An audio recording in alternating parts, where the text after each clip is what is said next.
Hello, ഇന്നത്തെ നമ്മുടെ recipe എന്ന് പറഞ്ഞിട്ടുണ്ടെങ്കിൽ വളരെ ഈസി ആയിട്ട് തയ്യാറാക്കിയെടുക്കാൻ പറ്റുന്ന ഒരു ബ്രെഡ് വെച്ചിട്ടുള്ള ഊത്തപ്പമാണ്.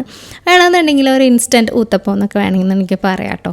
അപ്പോൾ അതിൻ്റെ ഒരു സ്പ്രെഡ് റെഡിയാക്കി എടുക്കാൻ വേണ്ടിയിട്ട് ഞാനിവിടെ ഒരു മീഡിയം സവാള, അതുപോലെ തന്നെ ഒരു ചെറിയ പീസ് ഇഞ്ചി, 1-2 പച്ചമുളക് ഇതുപോലെ കുഞ്ഞാക്കി അരിഞ്ഞു വെച്ചേക്കാണ്. അതിൻ്റെ കൂടെ ഇടാൻ വേണ്ടിയിട്ട് ഒരു മീഡിയം തക്കാളി, അതുപോലെ ഒരു ചെറിയൊരു ക്യാരറ്റ്, ഇത്രയും സാധനങ്ങൾ ഗ്രേറ്റ് ചെയ്തും കട്ട് ചെയ്തൊക്കെ വെച്ചിട്ടുണ്ട്. അപ്പോൾ ഇതിലേക്ക് വേണ്ടിയിട്ട് ഞാനിവിടെ ഒരു 8 സ്ലൈസ് ബ്രെഡ് അരികൊക്കെ ഒന്ന് കട്ട് ചെയ്തിട്ട് ഒരു ബൗളിലേക്ക് മാറ്റാണ്. ഇത് നമ്മൾക്ക് കുറച്ച് നേരം ഒന്ന് വെള്ളത്തിലൊന്ന് നനച്ച് വെക്കണം. അപ്പോൾ ഏകദേശം ഒരു 1/4 കപ്പ് അളവിൽ വെള്ളം ഒഴിച്ചിട്ട് ഒന്ന് ചെറുതായിട്ടൊന്ന് മുക്കി വെക്കുകയാണ് ചെയ്യണത്. അതവിടെ ഇരിക്കട്ടെ. ആ ഒരു സമയം കൊണ്ടിട്ട് നമ്മൾ ആ ഒരു ഇതിലേക്ക് വേണ്ടിയിട്ടുള്ള മുട്ടയൊക്കെ ഒന്ന് റെഡിയാക്കി എടുക്കണം. അതിന് വേണ്ടിയിട്ട് ഞാനിതിലേക്ക് ഒരു 4 കോഴിമുട്ടയാണ് കേട്ടോ എടുത്തേക്കുന്നത്. അപ്പോൾ മുട്ടയൊക്കെ ഞാനൊരു ബൗളിലേക്ക് പൊട്ടിച്ചിട്ടിട്ടുണ്ട്. അതിലേക്ക് ആവശ്യത്തിന് ഉപ്പും പിന്നെ ചെറിയൊരു കളറിന് വേണ്ടിയിട്ട് ഒരു 1/4 ടീസ്പൂൺ അളവിൽ മഞ്ഞൾപ്പൊടിയും കൂടി ചേർത്തിട്ട് നന്നായിട്ടൊന്ന് മിക്സ് ചെയ്തെടുക്കുകയാണ് ചെയ്യണത്. അപ്പോൾ ഊത്തപ്പത്തിൻ്റെ ആ ഒരു ബാറ്ററിന് ചെറിയൊരു തിക്നെസ്സൊക്കെ വേണമല്ലോ, അതിന് വേണ്ടിയിട്ടാണ് നമ്മളിതിലേക്ക് ബ്രെഡും കൂടി ആഡ് ചെയ്യണത്. അപ്പോൾ ബ്രെഡ് നമ്മൾ വെള്ളത്തിലിട്ട് കുതിർത്ത ബ്രെഡ് ആ വെള്ളമൊക്കെ നന്നായിട്ട് പിഴിഞ്ഞ് കളഞ്ഞിട്ട് ആ ഒരു ഇത് മാത്രം ഈ മുട്ടയുടെ മിക്സ്ചറിലേക്ക് ചേർത്ത് കൊടുക്കുകയാണ് ചെയ്യണത്. അപ്പോൾ ഞാനിപ്പോൾ ഇവിടെ ഒരു മുട്ടയ്ക്ക് 2 സ്ലൈസ് ബ്രെഡ് എന്നുള്ള കണക്കിലാണ് എടുത്തേക്കുന്നത്. അപ്പോൾ ബ്രെഡിൻ്റെ സ്ലൈസ് ഇത്തിരി വലുതാണെന്നുണ്ടെങ്കിലും കുഴപ്പമൊന്നുമില്ല, ആ ഒരു കറക്റ്റ് അളവിന് എടുത്തേക്കുക. ഇതൊന്ന് ചെറുതായിട്ടൊന്ന് ലൂസാക്കാൻ വേണ്ടിയിട്ട് ഏകദേശം ഒരു 1/4 കപ്പ് അളവിൽ പാലും കൂടി ഇതിലേക്ക് ചേർത്ത് കൊടുത്തിട്ടുണ്ട് കേട്ടോ. ഇത്രയും ചേർത്തിട്ട് നന്നായിട്ടൊന്ന് മിക്സ് ചെയ്ത് മാറ്റി വെക്കുക.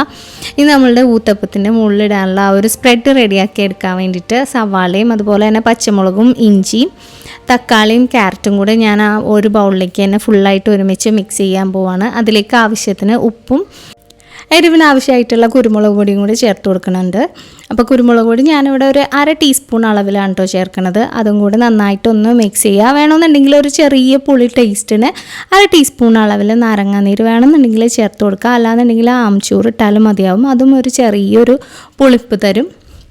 ഇനി നമുക്ക് ദോശത്തവയൊക്കെ നന്നായിട്ട് ചൂടായിട്ട് അതിലേക്ക് കുറച്ച് വെളിച്ചെണ്ണ ഒന്ന് സ്പ്രെഡ് ചെയ്ത് കൊടുക്കുക. അതിലേക്ക് ഇതുപോലെ ഒരു തവി ഒഴിച്ചിട്ട് ഒരുപാട് പരത്തൊന്നും വേണ്ട, ചെറിയൊരു തിക്നെസ്സിലാണ് നമ്മളിത് എടുക്കുന്നത്. അതിലേക്ക് ആ ഒരു ക്യാരറ്റിൻ്റെയും സവാളയുടെയൊക്കെ ആ ഒരു മിക്സ്ചർ നമ്മൾ നേരത്തെ മിക്സ് ചെയ്ത് വെച്ചതും കൂടെ ഇട്ട് കൊടുക്കുക ഇതുപോലെ. പിന്നെ അതിൻ്റെ മുകളിലേക്ക് കുറച്ച് മല്ലിയിലയും കൂടി ചേർക്കുന്നുണ്ട്. അപ്പോൾ മല്ലിയിലയും കൂടി ചേർക്കുമ്പോൾ ഒരു ചെറിയൊരു ഗ്രീൻ കളർ അവിടെ ഇവിടെയൊക്കെ കാണുകയും ചെയ്യും. പിന്നെ ഒരു ചെറിയൊരു മല്ലിയിലയുടെ ഫ്ലേവറും കൂടെ കിട്ടും. അപ്പോൾ ഇത്രയും ചേർത്ത് കൊടുത്തിട്ട് ഒന്ന് ജസ്റ്റ് ഒന്ന് പ്രസ് ചെയ്ത് കൊടുക്കുക. അതാകുമ്പോൾ നമ്മൾ ഈ ഒരു മിക്സ്ചർ ഒന്ന് മറിച്ചാലും സവാളയും തക്കാളിയും ഒന്നും അതിൽ നിന്ന് വിട്ടു പോകില്ല. അപ്പോൾ ചെറുതായിട്ടൊന്ന് പ്രസ് ചെയ്ത് കൊടുത്താൽ മതി. വേണമെന്നുണ്ടെങ്കിൽ അപ്പോൾ ഇതൊക്കെ ചെയ്യണത് ലോ ഫ്ലെയിമിലാണ് കേട്ടോ. വേണമെന്നുണ്ടെങ്കിൽ ഒന്ന് മൂടി വെച്ചിട്ട് ഒന്ന് കുക്ക് ചെയ്തെടുക്കുക കേട്ടോ കുറച്ച് നേരം.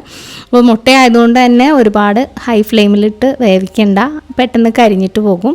അപ്പോൾ ഈ ഒരു ടെക്സ്ചറിൽ 2 സൈഡും ചെറിയൊരു ബ്രൗൺ കളറിലായിട്ടാണ് നമ്മൾ എടുക്കുന്നത്. അപ്പോൾ സവാളയ്ക്ക് ഒരുപാടൊന്നും വെന്ത് പോകില്ല, ചെറുതായിട്ടൊന്ന് കടിക്കാനുള്ള ഒരു പരുവത്തിലാണ് നമുക്ക് കിട്ടുന്നത്. ചെറിയൊരു ചട്നിയുടെ ഒപ്പോ അല്ലാന്നുണ്ടെങ്കിൽ കുട്ടികൾക്കാണെന്നുണ്ടെങ്കിൽ ടൊമാറ്റോ കെച്ചപ്പിൻ്റെ ഒപ്പമൊക്കെ ആണെന്നുണ്ടെങ്കിലും സെർവ് ചെയ്യാൻ പറ്റുന്ന ഒരു അടിപൊളി ഡിഷാണ്. അപ്പോൾ തീർച്ചയായിട്ടും ബ്രെഡും മുട്ടയൊക്കെ ഉണ്ടെന്നുണ്ടെങ്കിൽ തീർച്ചയായിട്ടും ഈ ഒരു റെസിപ്പി ഒന്ന് ട്രൈ ചെയ്ത് നോക്കുക.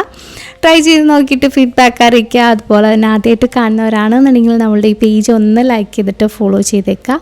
റെസിപ്പി ഇഷ്ടമായിട്ടുണ്ടെങ്കിൽ വീഡിയോ ഒന്ന് ലൈക്ക് ചെയ്യുക. നിങ്ങളുടെ ഫ്രണ്ട്സിനും ഫാമിലി മെമ്പേഴ്സിനും ഒക്കെ ഒന്ന് ഷെയർ ചെയ്ത് കൊടുക്കുക.